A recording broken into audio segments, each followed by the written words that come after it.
Je suis prête à présider la République pour redresser notre pays. C'est par ces mots que Martine Aubry a entamé son premier grand meeting de campagne. Soutenue localement par les ténors régionaux du Parti socialiste, elle l'est également par des proches de ses adversaires. J'ai toujours une très grande amitié pour Arnaud Montebourg et il le sait. Maintenant, j'avais fait un choix depuis le congrès de Reims de soutenir Martine Aubry pour qu'elle devienne première secrétaire.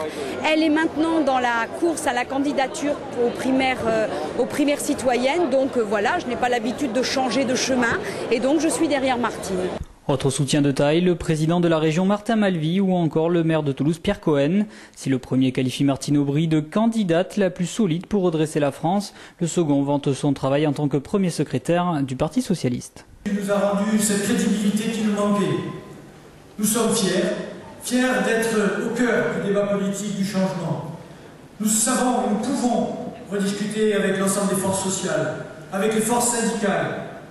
Quelque chose qui me tient au cœur, tu as su redonner un lien et réellement un débat possible avec tous les intellectuels qui se retournent vers nous. Tu as su donner confiance. Confiance parce que tu as montré qu'il y avait une autre voie possible.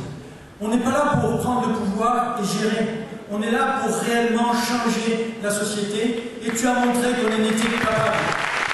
Son ambition de changer la société, la candidate aux primaires l'a démontré en proposant tour à tour de taxer les stock options et les bonus, d'encadrer les rémunérations dans les entreprises où l'État a une participation ou encore rétablir l'égalité salariale entre les hommes et les femmes. Martine Aubry fait aussi le serment que sa France sera celle de l'éducation et celle des entreprises.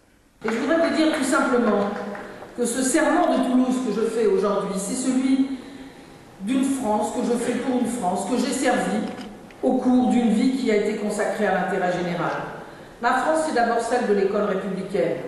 Après un quinquennat où l'avoir ou l'argent sont souvent apparus comme la mesure de tout, c'est comme cela qu'on classe aujourd'hui les hommes et les femmes. Eh bien moi, je veux rétablir le savoir, le mérite, l'effort, tout ce que j'ai appris à l'école républicaine, mais en donnant à chacun sa chance, car autrement, ça ne marche pas. Et puis ma France, c'est celle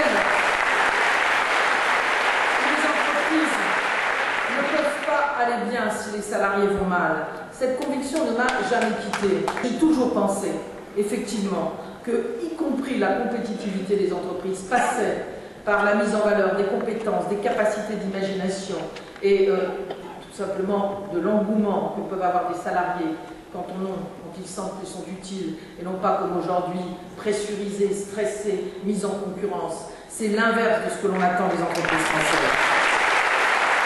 Devant une halle au grain comble, l'ex-première secrétaire du Parti socialiste a donc enfilé le costume d'opposante à la politique de Nicolas Sarkozy. Une position partagée par la députée Catherine Lemorton qui fera tout pour battre la droite. La question elle est simple, est-ce qu'on veut battre Sarkozy l'année prochaine? Oui, donc celui ou celle qui gagnera cette primaire citoyenne sera le ou la meilleure pour aller battre Sarkozy. Enfin en tout cas on fera tout pour que ce soit comme ça.